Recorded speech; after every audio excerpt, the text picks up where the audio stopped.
ሰላም ጤና ይስጥልን አድማጭ ተመልካቾቻችን ጥቅምት 15 2018 ዓ.ም ዕለታዊ መረጃዎችና ዘገባዎችን ይዤ መጥቻለሁ። መረጃና ዘገባዎችን እየተከታተላችሁ አብራችሁ እንድትቆዩ ነው በአክብሮት የምጋብዛችሁ። በሰዓት የተለያዩ መረጃዎችን ይዣለሁ። ዝርዝር የግንባር መረጃዎችን ይዣለሁ። እንደዚሁ ደግሞ ፖለቲካዊ፣ ዲፕሎማሲያዊ መረጃዎችን ማካተቻለሁ። ከያስኳቸው ፖለቲካዊ መረጃዎች መካከል ያው እንግዲህ በቅጽል ስሙ አባዘርግፍ እየተባለ የሚጠራው ሽመልስ አብዲሳ ወቅታዊ ሁኔታውን በተመለከተ የተለያዩ ከተሞች የተዘዋወረ ከህዝብ ጋር ካደረጋቸው ውይይቶች መካከል የተወሰኑትን ወደ አማርኛ የተመለሱ ነጥቦችን ይዣለሁ። እሱን የማደርሳችሁ ይሆናል። ሽመልስ እንደወትሮ ዛሬም ድንፋታውን እያሰማ ነው የሚገኘው። ያው እንግዲህ ግልጽ ያደረጋቸው ነገሮችም አሉ። አሁን የምንፈልጋትን ኢትዮጵያ እየሰራን ነው። ትላንትና ኢትዮጵያ ሲሉ የነበሩ ዛሬ ደግሞ ኢትዮጵያን እየወጓት ነው። ይሄ የሆነው ደግሞ እኛ የምንፈልገውን ኢትዮጵያ እየሰራን ስለሆነ ነው የሚል ንግግር ተናግሯል። ይህንን በተመለከተ ዝርዝር መረጃዎችን የማደርሳችሁ ይሆናል።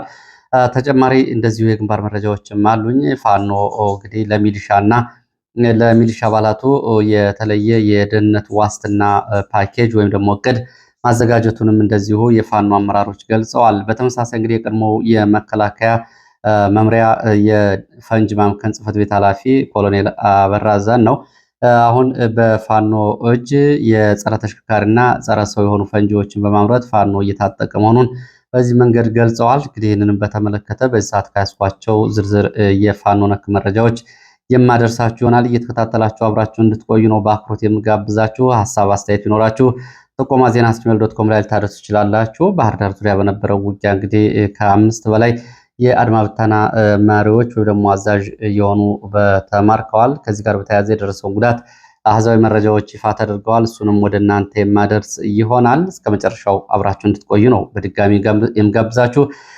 ላይክ፣ ሼር፣ ሰብስክራይብ እያደረጋችሁ አብራችሁን ቆዩ። ለቻናሉ አዲስ ከሆናችሁ ሰብስክራይብ አድርጉ። ምንም ከናንተ የሚወስደው ወጪ የለም። ስትመለከቱ ሰብስክራይብ ማድረግ ነው። ከዛ በኋላ መረጃው ለብዙዎች ተደራሽ ይሆናል። በዚህ ልክ ደግሞ የቻናሉ ተከታዮች ቁጥር እያደገ ይሄዳል። እነዚህን ጥሬ እና የግንባር ዝርዝር መረጃዎች ለማግኘት ቻናሉ የደውል ምልክቷን ብትጫኑ ቻናሉ መረጃዎች ሲለቀቁበት ወደ እናንተ መድረሱ ያሳውቃችኋል። ስለዚህ ይህን አድርጎ ወደ ግንባር መረጃዎች ከመሄድ በፊት ፖለቲካዊ መረጃዎችን ላስቀድም። እንግዲህ በትናንትናው ዕለት እነ ጌታቸው ረዳ ፓርቲ መመስረታቸውን እነ አብይ አህመድ ደግሞ የስራ አስፈጻሚ የፓርቲ ስብሰባ ማድረጋቸውን የሚገልጹ ፖለቲካዊና ፓርቲ ነክ መረጃዎች ወጥተዋል። በዚህ መሰረት እንግዲህ ምንም እንኳ ያው የተለመደ ቢሆንም ጌታቸው ረዳ የስምረት ፓርቲ ፕሬዝዳንት ሆነው ተመርጠዋል ተብሏል። ያው እንግዲህ ቀድሞ የታወቀ ጉዳይ ቢሆንም ምክትል አቶ ነጋ አሰፋ ምክትል ፕሬዝዳንት ሆነው ተመርጠዋል። የደቡብ ትግራይ አስተዳዳሪ ሀብቱ ኪሮስ አሁን የዞኑን የሚሊሻና የፖሊስ ኃይል እየመራ በነፃ መሬት ውስጥ የሚገኘው ደግሞ የፓርቲው የምክትል ፕሬዝዳንት ሆኗል። እንግዲህ ተቀዳሚ እና ምክትል ፕሬዝዳንት ከጌታቸው በመከተል አቶ ነጋ አሰፋ ተቀዳሚ ምክትል ፕሬዝዳንት፣ ሀብቱ ኪሮስ ምክትል ፕሬዝዳንት ሆነዋል።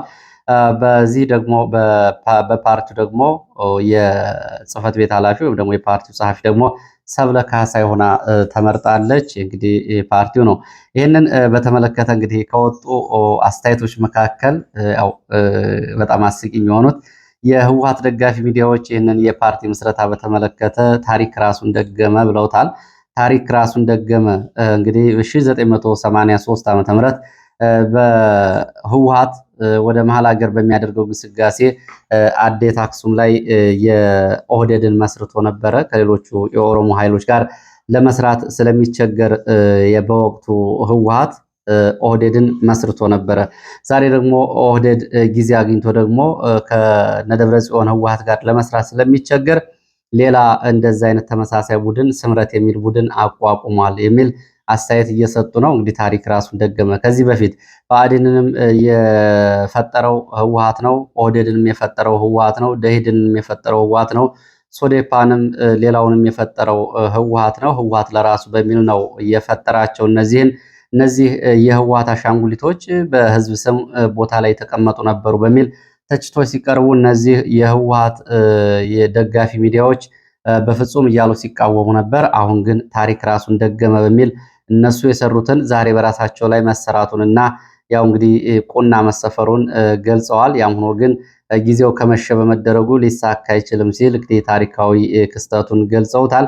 ሌላው እንግዲህ በትግራይ ወደ 19 የሚንቀሳቀሱ ፓርቲዎች አሉ። አንዳንዶቹ ከትግራይ ውጭ ሆነው በትግራይ ጉዳይ፣ አንዳንዶቹ ደግሞ ትግራይ ክልል ውስጥ ሆነው የሚንቀሳቀሱ ፓርቲዎች አሉ። አሁን እንግዲህ በኢትዮጵያ ውስጥ ካሉ የክልል ፓርቲዎች ምናልባት በቁጥር ቀዳሚው ሳይሆን አይቀርም። እስካሁን ኦሮሞዎች ነበሩ ብዙ የክልል ፓርቲዎችን በማስመዝገብ ይንቀሳቀሱ የነበሩት። አሁን ግን ባለፉት 2 እና 3 ዓመታት የህወሓትን መዳከምና የህወሓትን ክፍፍል ተከትሎ በትግራይ ህዝብ እና በትግራይ አካባቢ የፖለቲካ ስራ እንሰራለን በሚል የሚንቀሳቀሱ ፓርቲዎች ቁጥራቸው እንዳሸን እየፈላ ነው። በትላንትናው ዕለት ሹም ተንቤን የተባለ ፓርቲ ከምርጫ ቦርድ ካለፈው ሐምሌ ጀምሮ የቅድመ ምዝገባ እውቅና ሰርቲፊኬት ወይም ደግሞ የምዝገባ ወረቀት ይዞ እየተንቀሳቀሰ መሆኑን ዋዜማ ዘግባለች። ሹም ተንቤን ይባላል። እንግዲህ ትግራይ አካባቢ ያሉት የፓርቲ ምስረታዎች አውራጃዊ ቅርጽ የያዙ ናቸው። ህወሓት የአድዋ ስርወ መንግስት በሚል በአድዋ አካባቢ ጠንካራ ይዞታ ሲኖረው፣ ሹም ተንቤን የሚባለው ደግሞ እንግዲህ ታሪክም አለው። ከዛ አካባቢ ነው። ከዛ ሰባ እንደርታ የሚባል የመቀሌና አካባቢው፣ አሁን ደግሞ በአመዛኙ እነጌታቸው የመሰረቱትም እንግዲህ ከመቀሌ በታች እንደርታና ራያ የማይጨው ቀጠናዎች ላይ እንደዚሁ መሰረቱን እያደረገ ስለመሆኑ ያው አባላቱም ምርጫውም ይህንን ነው የሚያሳየው።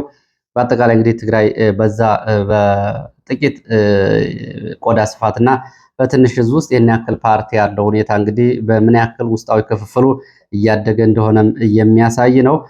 ሌላው አብይ አህመድ እንግዲህ ትላንትና የብልጽግና ስራ አስፈጻሚ ስብሰባ ሰብስቦ ነበር። ከዛ ባሻገር ደግሞ የሚኒስትሮች ምክር ቤት እንደዚሁ የ3 ወራት የስራ ግምገማ በሚልም እንደዚሁ ስብሰባዎች ነበሩ። አንዱ ወደ ኮይሻ አካባቢ ነው፣ አንዱ ደግሞ አዲስ አበባ ነው። በዚህም እንግዲህ ብልጽግና ስራ አስፈጻሚ ስብሰባ ላይ አብይ አህመድ እኔ የማውቃትን ኢትዮጵያ ሌላው አያውቃትም የሚል ንግግር ተናግረዋል። እሱ የሚያውቃት ኢትዮጵያ እንግዲህ ብዙ ሰው ችግሩ ይችን ኢትዮጵያ በቅጡ ባለማወቁ ነው ብለዋል። እንግዲህ አብይ አህመድ እንግዲህ ቀውስና ችግር ለመሸሽ በተደጋጋሚ እንደዚህ አይነት ንግግሮችን በመናገር ነው የሚሸሸው። አሁን የትናንቱ ንግግርም እንግዲህ በነባራዊ ሁኔታ ላይ ያልተመሰረተ አሁን ካለው ተጨባጭ ሁኔታ የራቀና በቅዠትና በምኞት መካከል ያለ ንግግር ተብሎ ሊወሰድ ይችላል። አሁን እንግዲህ በአሁን 2 ኢትዮጵያ አሉ። አንደኛዋ ኢትዮጵያ ለአብይ አህመድ ብቻ የምትታይ ኢትዮጵያ ነች። እሷም እንግዲህ በተደጋጋሚ አብይ አህመድ በሚራክል የሚገልጻት በፕሮጀክቶች እየተጥለቀለቀች ያለች በቅርብ ጊዜ የሚገባ ደረጃ ላይ እየደረሰች ያለች ሀገር ነች። ሌላው ኢትዮጵያዊ ደግሞ እንግዲህ ተራው ዜጋ ደግሞ የሚያያት የሚኖርባት እየኖረባትና እያኖረችው ያለችው ኢትዮጵያ ደግሞ እሷ ሌላ ነች። ስለዚህ 2 ኢትዮጵያ ነው አብይ አህመድ የሚገልጻት ኢትዮጵያና ሌላው ኢትዮጵያዊ የሚኖርባቸው ኢትዮጵያ የተለያዩ ሆነው ነው እንግዲህ አሁን የሚታዩት። የአብይ አህመድ እንግዲህ የዜማና ግጥም ደራሲ፣ ለአብይ አህመድ ንግግሮች እንዲሁም ደግሞ ዲስኩሮች በዋናነት በጽሁፍ ስራዎችን በመስራት የሚጠረጠሩትና የሚታሙት ዲያቆን ዳንኤል ክብረት ኢትዮጵያ ሁልጊዜ እያደገች እና እየተለወጠች ነው ሲሉ እሳቸውም የአብይ አህመድን ንግግር እንግዲህ ያው ደግፈዋል። ምንድን ነው የሚባለው የምን አሽከር ምን ብሎ ይሄዳል አይነት ነገር ነው። አብይ አህመድ ኢትዮጵያ ሌላው አያውቃትም ሲል አይን ያውቃታለው እያደገችና እየተለወጠች ያለች ነች፣ ትክክል ነው ብለዋል። እንግዲህ ያው እየተደጋገፉ ነው። በዚህ በኩል በነገራችን ላይ ሰሞኑን አንዳንድ ቃላቶች አሉ በማህበራዊ ሚዲያ ላይ በእርግጥ በብዛት አልተሰራጩም፣ ግን እነዚህ ቃላቶች አሁን በኦሮሞኛ ፋርሴቡላ የሚባል አለ፣ ቄስ ሞገሴ እንደማለት ነው ብለውኛል ትርጉም የመለሱ። በአማራ ብልጽግና ደግሞ የመከላከያ አባላት የአማራ ብልጽግናዎችን ኮዳ ብለዋቸዋል። ኮዳ ማለት እንግዲህ በመከላከያ ሲንቀሳቀስ ከጎኑ ይዟቸው የሚንቀሳቀስ የውሃ መያዣ እቃዎች ናቸው። እነዚህ እቃዎች መከላከያ ወደ ጦርነትም ሲሄድ ይዟቸው ይሄዳል፣ ወደ ካምፕም ሲሄድ ይዟቸው ይሄዳል፣ ሲቀየርም ይዟቸው ይሄዳል፣ ሲሰፍርም አንድ ቦታ ይዟቸው ይሰፍራል። የአማራ ብልጽግናዎች እንግዲህ መከላከያን ተከትለው እንደ ኮዳ አይነት ባህሪ እያሳዩ ስለሆነ ኮዳ የሚል ቅጽል ስም ተሰጥቷቸዋል። እንግዲህ ከላይ የአብይ አህመድ ምስክር የሆኑት በኦሮሞኛ ፋርሴ ቡላ ወይም ደግሞ በአማርኛ ቄስ ሞገሴ ሲሆኑ ሌሎችም እንግዲህ ይህንን ይገልጻሉ። ወደ መረጃዎቹ ቀጥላለሁ። እንግዲህ ከመረጃዎቹ የአውሮፓ ህብረት ያወጣውን መግለጫ ኢትዮጵያ አውግዛለች። መግለጫው ወገንተኝነት የታየበት ለግብፅ ያደላ ለቅኝ ግዛት ውሳኔ እውቅና የሚሰጥና ውሃን ግብፅ በብቸኝነት ለመጠቀም መብት የሚሰጥ የተዛባ መግለጫ ብለውታል። የአውሮፓ ህብረት በግብጽ በነበረ ስብሰባ ላይ ያወጣውን መግለጫ ነው እንግዲህ የኢትዮጵያ በአቋም የተቃወመችው። ሌላው ሌሎቹን የተፋሰስ ሀገራት መብትና ጥቅም የሚጻረር ነው ይሄ መግለጫ ብሎታል። የሌሎች ሀገራትን መብት እየደፈጠጠ ያለችው ኢትዮጵያ ይህንን በብራሰልስ የሚገኘው የኢትዮጵያ አምባሳደር በሰጠው መግለጫ ነው ይህንን የኢትዮጵያን ተቃውሞ ያሰሙ። መግለጫው ችግር ያለበት የሚያሳፍር፣ የሚያሳዝን፣ የተሳሳተ አድሏዊና ጸባጫሪ አቋሞችን የያዘ ብሎታል። በዲፕሎማሲ ቋንቋ እንግዲህ ጠንከር ያሉ ናቸው።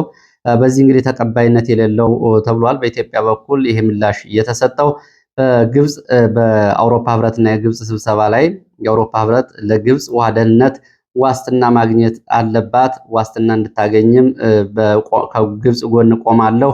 የአባይ ግድብ በግብጽ የውሃ ደህንነት ላይ አደጋ ደቅኗል። ከአሁን በፊት የነበሩ ስምምነቶችና አስገዳጅ ስምምነቶች ተግባራዊ መደረግ አለባቸው የሚል መግለጫ ከወጣ በኋላ ነው ኢትዮጵያ ይህንን ምላሽ እየሰጠችው። ሌላው ከሁለት ቀናት በፊት በኢትዮጵያ ዘገባ አገልግሎት እንዲቋረጥ የተደረገውና የተከለከለው ዶቼ ቬለ የኢትዮጵያ መንግስት እገዳውን አውግዟል። ትናንትና ባወጣው መግለጫ በተቋሙ ጋዜጠኞች ላይ የተጣለውን እገዳ በአስቸኳይ የኢትዮጵያ መንግስት እንዲያነሳም ዶቼ ቬለ ጠይቋል። ዶቼ ቬለ ይህንን በተለይ የተጣለውን እገዳ በተመለከተ በአስቸኳይ እንዲነሳ ሲጠይቅ የተጣለው እገዳ እጅጉን እያሳስበኛል፣ በኢትዮጵያ መንግስት የተጣለው እገዳ ምንም ተጨባጭ ምክንያት የሌለው ተጨባጭ ክስ የሌሉና ውሃ የማይቋጥር ሲል የኢትዮጵያን መንግስት የሰጠውን እገዳ አጣጥሎታል። ወደ ሌሎች መረጃዎች ስንሄድ ሽመልስ አብዲሳን ንግግር እናስከትላለን። ከዛ በፊት እንግዲህ ኢትዮጵያና ኤርትራን በተመለከተ በብልጽግና ሀሳቦቹን የሚያንጸባርቅባቸው ወይም ደግሞ ሀሳቦቹን ለዓለም አቀፉና ለዲፕሎማቶቹ የሚያስተላልፍባቸው አንድ ሰው አሉ። እሳቸውም አምባሳደር ዲና ሙፍቲ ናቸው። አምባሳደር ዲና ሙፍቲ ከኤርትራ አንጻር ቃለ ምልልስ አድርገዋል። ከኤርትራ ጋር ጦርነት ውስጥ መግባት አንፈልግም ብለዋል። እንግዲህ ብልጽግና በተለያዩ ሰዎች አቋሞቹን ሲያንጸባርቅ ነው። ኢትዮጵያ የባህር በር ፍላጎቷን በሰላማዊ መንገድ ለማሳካት 1982 በዓለም አቀፍ ደረጃ የባህር በር የሌላቸው ሀገራት ሕግ ይደግፋታል። በዛ ሕግ መሰረት ኢትዮጵያ የባህር በር እንድታገኝ እየሰራን ነው። ኢትዮጵያ የባህር በር ለማግኘት እየሰራች ያለችው በወታደራዊ ኃይል ሳይሆን በሰላማዊ ድርድር ነው ሲሉም እንደዚሁ ገልጸዋል። እንግዲህ በዚህ መሰረት በኢትዮጵያና ኬንያ በኩልም ያለውን ችግር በሰላም ለመፍታት እየተሞከረ ነው። የሁለቱ ወዳጅ ሀገራት ጥረት እያደረጉ ነው። ጉዳዩ በሽምግልና እየተሄደበት እንደሆነም እንደዚሁ ገልጸዋል። እንግዲህ በሽምግልና ካልተሳካ ግን ብለዋል ካልተሳካ ግን ከዓለም አቀፉ ፍርድ ቤቶች በሚገባውን መብት ክርክር እናደርጋለን፣ ወደ ፍርድ ቤት ጉዳዩን እንወስደዋለን ሲሉ ገልጸዋል።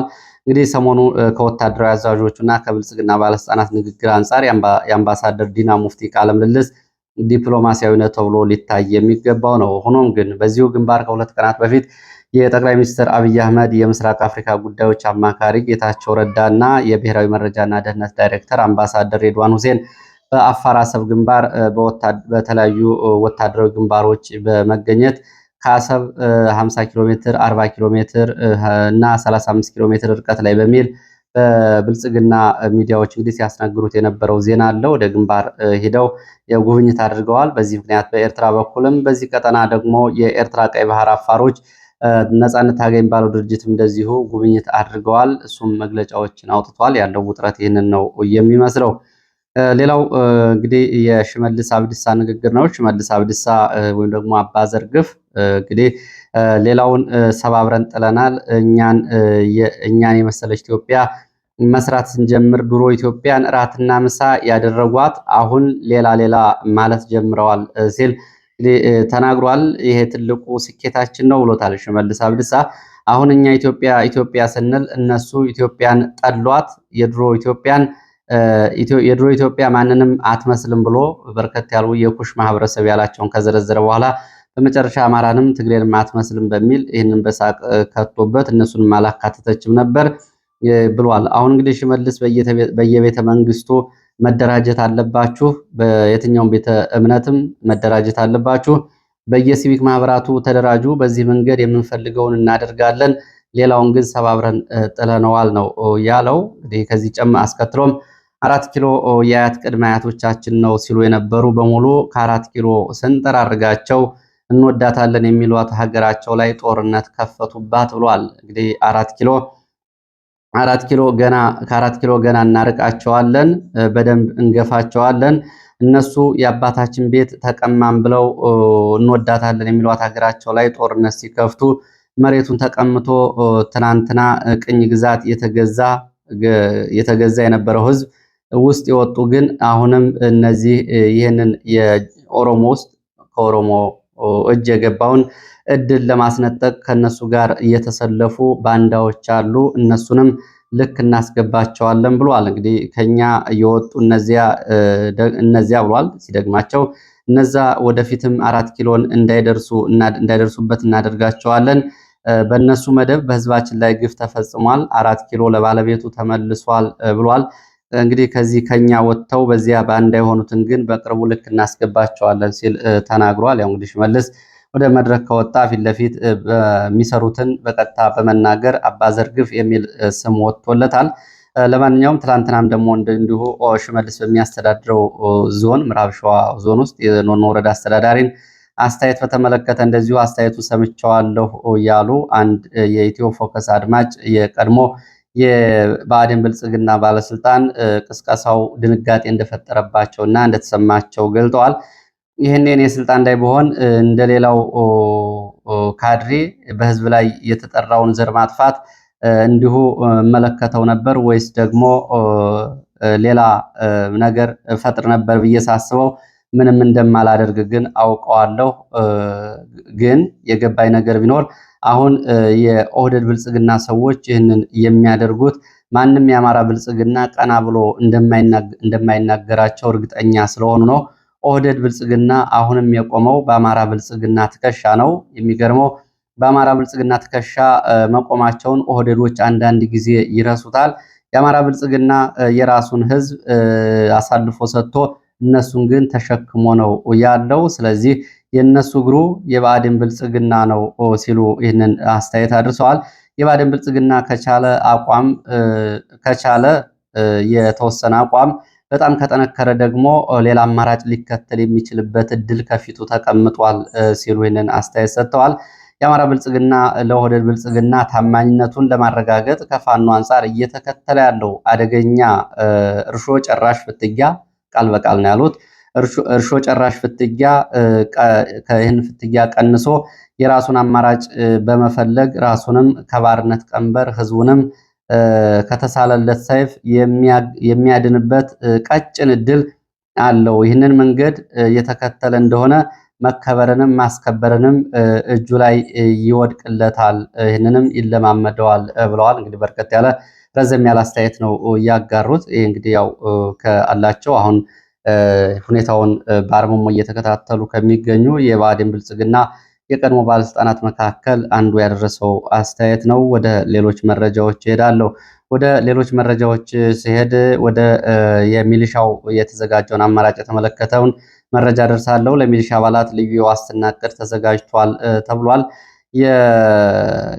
የቀድሞ የአድሃን መስራች በኤርትራ በኋላም በክልሉ ሰላምና ደህንነት ቢሮ የጸረ ሰላም ኃይሎች ዳይሬክተር ረዳት ኮሚሽነር ፋኖ አበበ መልኬ አሁን እንግዲህ በአሁኑ ሰዓት የአማራ ፋኖ በጎንደር ጠቅላይ ግዛት እዝ ስራ አስፈጻሚና የጀኔራል ኃይሌ መለስ ዘውባንተ ክፍለ ጦር አዛዥ ሚሊሻውን በተመለከተ የልዩ ዋስትና የዘላቂ ደህንነት ጥበቃ እቅድ አዘጋጅተናል ብሏል። ሰሞኑን በስቴ የተደረገውን ጦርነት ተከትሎ በርካታ የሚሊሻ አባላት አልቀዋል። ቀሪው የሚሊሻ አባል ፋኖን ተቀላቅሏል። ይህንን ተከትሎ በርካታ የሚሊሻ አባላት ጥያቄ እያቀረቡ ነው። ጥያቄ አቅርበዋል። የሚሊሻ አባላቱ ከፋኖ ጋር መዋጋት አንፈልግም፣ ግን ደግሞ አስገዳጅ ሁኔታ ውስጥ ነን ያለነው ምን ይሻላል የሚሉ ጥያቄዎችን በቡድንም በተናጠልም እያቀረቡ ይገኛሉ ብሏል። እኛም እንደ ፋኖ ለሚሊሻው የተለያዩ ዋስትና ደህንነት እቅድ አዘጋጅተናል ነው ያለው። በዚህ ደህንነት ዋስትና እቅድ መሰረት ሚሊሻው ህይወቱን የሚያተርፍበት ለራሱ፣ ለቤተሰቡ፣ ለትጥቁ ጭምር ሙሉ ዋስትናና ደህንነት የሚያገኝበት ማረጋገጫ ይኖራል። በእቅዱ መሰረት በዚህ መንገድ በቅርቡ ይፋ እናደርገዋለን ብሏል። ይህንን ለሚሊሻ ኃይሉ የተዘጋጀው የዋስትና ደህንነት እቅድ ከዚህ በፊት በዘልማድ ለሚሊሻው ወደ ፋኖ እንዲቀላቀል ይደረግ ከነበረውና ይተላለፍ ከነበረው ጥሪ እየተለየ ነው። ይህ እቅድ ተግባራዊነቱ ታይቶ ለአድማ ብተናም ለሰራዊቱ አባላትም እንዲሁም ደግሞ ለብልጽግና አመራሮችም የሚተገበር ይሆናል። ለቤተሰቦቻቸው ለራሳቸው የደህንነት ዋስትና ትጥቃቸውንና ሌሎች ጥያቄዎቻቸውን ጨምሮ ዋስትና የሚሰጡ እቅድ መዘጋጀቱን ነው የገለጸው። በዚህ መሰረት እንግዲህ እስካሁን ድረስ 16 የሚሊሻ አባላት በዚህ ዋስትና ተግባራዊ ተደርጎላቸው አሁን በጥሩ ሁኔታ ላይ ይገኛሉ። ወደፊት ተግባራዊ የሚደረግና ሙሉ እቅድ ወደ ትግበራ የሚገባበት እንደሆነ ነው የገለጹት። ሌላው ኮሎኔል አበራ ዛን ነው የቀድሞ የመከላከያ ሰራዊት መስሪያ ቤት የፈንጅ ማምከን መምሪያ ኃላፊ ጽህፈት ቤት ኃላፊ አሁን ደግሞ የፋኖ ሰራዊት አመራር የፋኖ ሰራዊት በአካባቢው ቁሳቁስ ፈንጂዎችን እየሰራ አማራጭ መሳሪያ ራሱ እያደራጀ እየታጠቀ እንደሆነ ገልጸዋል። እንግዲህ ረዘም ያለ ቃለ ምልልስ ለእሑድ ለማድረግ ነበረ። የስልክ ሁኔታው ስለተቆራረጠ የነገሩኝን በዚህ መንገድ ባጭሩ ላቅርብ። ኮሎኔሉ የቀድሞ ኢትዮጵያ መከላከያ ሰራዊት የፈንጅ ማምከን ጽህፈት ቤት ኃላፊ በውጭ ሀገራት እና በመከላከያ መስሪያ ቤት ያገኙትን የተቀጣጣይ ፈንጂዎች አመራረትና እንዲሁም ደግሞ አጠቃቀም በተመለከተ ለፋኖ አባላት ስልጠና በመስጠት የፋኖ አባላት ፈንጅ ማምረት መጀመራቸውንና ይህንንም በራስ አቅም የተሰሩ ፈንጂዎችን ጥቅም ላይና ውጊያ ላይ መዋል መጀመራቸውን ነው እየገለጹት። በዚህም ጸረ ሰው ጸረ ተሽከርካሪ ፈንጂዎችን ሙሉ በሙሉ ውጤታማ ሆነዋል ተሞክረው ብለዋል። ባለፈው እንግዲህ ምክትል የክፍለ ጦር አዛዥ የመከላከያ ኮሎኔል ተሽከርካሪ ላይ እንደዚሁ በእጅ የተሰሩ ፈንጆች ተሞክረው 100% ውጤታማ ሆነዋል። ስለዚህ እነዚህን ፈንጆች ወደፊትም መመረታቸው ይቀጥላል። ይሄ አሁን ካሉበት የደንቢያ ቀጠና ባሻገር በመላው የፋኖ ቀጠና ስልጠናውን ለመስጠት ሁኔታዎችን እያመቻቹ ስለመሆናቸው ነው እየገለጹት። የቃለ ምልልሱ እንግዲህ የስልክ ሁኔታዎች ከተመቹ ሙሉ ቃለ ምልልሱን ይዤ የምቀርብ ይሆናል። ወደ ሌሎች መረጃዎች ሲሄድ ትላንትና ባህር ዳር ዙሪያ የነበረውን እየተመለከተ ነው። ባህር ዳር ዙሪያ በተደረገ ሰዓታትን የፈጀ ውጊያ ከፍተኛ ወታደራዊ፣ ሰብአዊ፣ ቁሳዊ ወታደራዊ ኪሳራ ደርሷል። ከባህር ዳር አየር ማረፊያ በቅርብ ርቀት ወገልሳ ወደ ዳና ማርያም ድረስ በተደረገ ውጊያ የመንግስት የአድማ ብተና እና የሚሊሻ አባላት ላይ ጉዳት ደርሷል። በዚህ እንግዲህ ወታደራዊ ኪሳራው ከፍ ያለ ነው በተባለበት ውጊያ ከጠዋቱ 2 ሰዓት እስከ ቀኑ 8 ሰዓት የቆየ ውጊያ ነበረ። በመንግስት የአድማ ብተና እና የሚሊሻ አባላት ላይ እንግዲህ ወታደራዊ ኪሳራ ደርሷል። ወታደራዊ ኪሳራውን በተመለከተ በአድማ ብተና የኃላፊዎች ጭምር ሳይቀሩ በፋኖ ተይዘዋል። የቡድንና የነፍስ ወከፍ መሳሪያዎች በፋኖ እጅ ገብተዋል። እንደ ፋኖ የመረጃ ምንጮች ከ50 በላይ የቡድንና የነፍስ ወከፍ መሳሪያዎች ገብተዋል። ከነዚህ ውስጥ እንግዲህ ስናይፐር፣ ብሬንና ክላሽንኮቭን ጨምሮ ነው በፋኖ እጅ የገቡት። በውጊያው ሙትና ቁስለኛ ከሆኑት ባሻገር ከሁለት የሻለቃ መሪዎች፣ 3 የቲም መሪዎች የሆኑ 6 የአድማ ብተና አባላትን ጨምሮ 11 በፋኖ እጅ ተይዘዋል ወይም ተማርከዋል። ባህር ዳር የጣና ፎረም እንግዲህ ዓለም አቀፍ ጉባኤ እየተደረገ ባለበት ወቅት ነው በባህር ዳር ዙሪያ ውጊያ እየተደረገው።